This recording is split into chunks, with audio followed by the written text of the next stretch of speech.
Dear universe, could I please stop making videos like this sometime soon? That would be cool. Uh, as you guys have all probably heard already, Ronnie Spector passed away today at the age of 78. Um, I was actually just thinking like last week, man, I hope, I know a lot of artists have been announcing returns to performing. Um, at the end of the pandemic, and it's been cool to see that there's been certain artists uh, that you would have expected maybe this halt due to the COVID-19 pandemic would put an end to their touring forever, but certain bands have gotten back out there, like I know the Beach Boys and Brian Wilson have, and it's been really happy to see some of them get out there. And I was just thinking last week, Ronnie Spector, she was performing up until COVID shut everything down. I really hope that she can get out on the road in 2022, but unfortunately, due to a thankfully brief battle with cancer, she passed away today.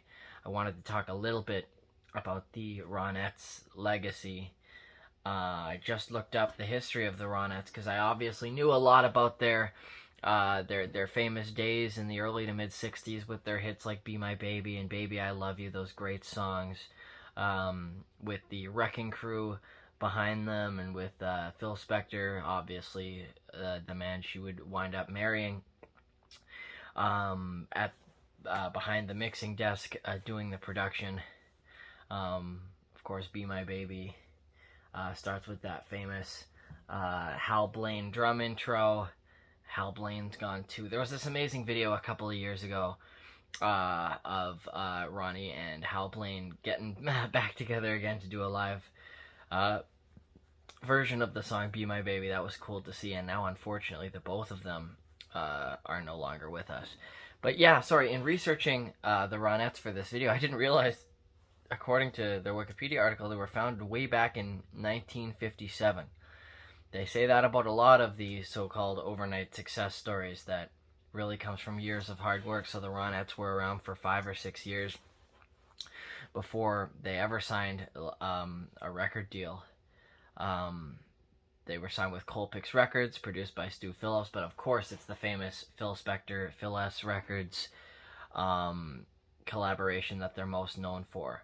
Their biggest success was in the years between 1963 and 65 with "Be My Baby," "Baby I Love You," and "Walking in the Rain," best part of breaking up as well.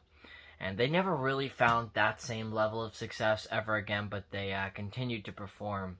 Of course, one of the awesome package tours that I really wish I could get into a time machine and go back and see would be the Beatles Ronettes tour of 1966, the last Beatles tour they ever did. They chose the Ronettes, who they were big fans of in their early days.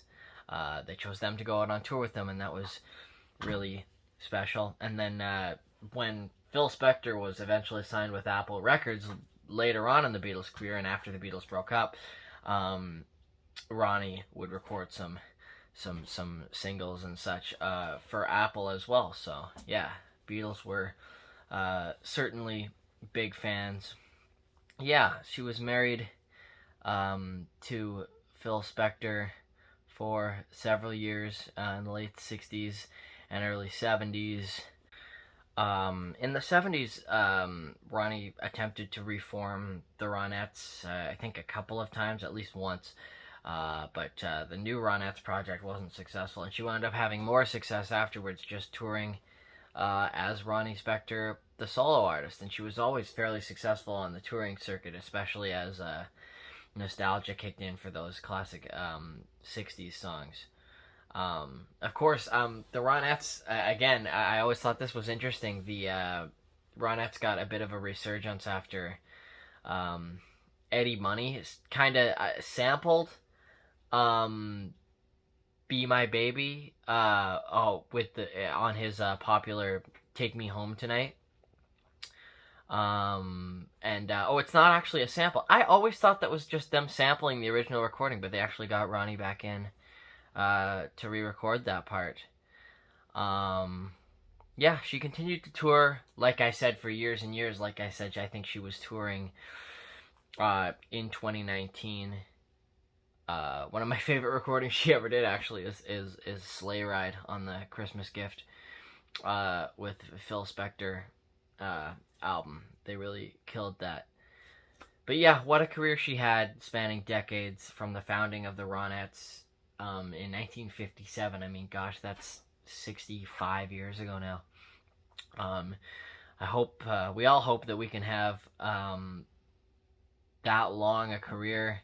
I'm a musician myself, and that would be just more than I or anybody could ever ask for.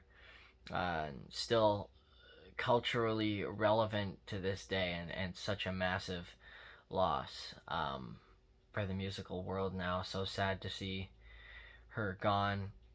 I did not know this. I'm just reading now that it says that in September 2020 it was announced that actress Zendaya will portray, Ronnie Spector in a biopic about her. That's great. I really hope they go through with that.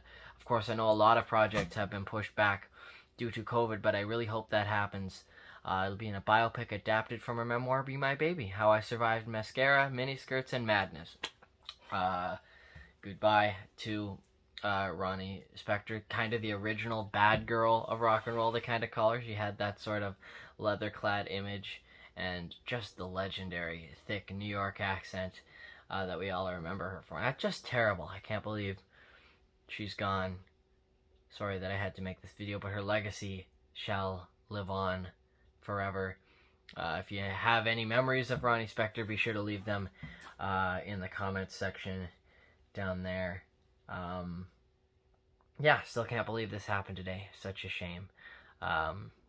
Rest in peace to the legendary Ronnie Spector.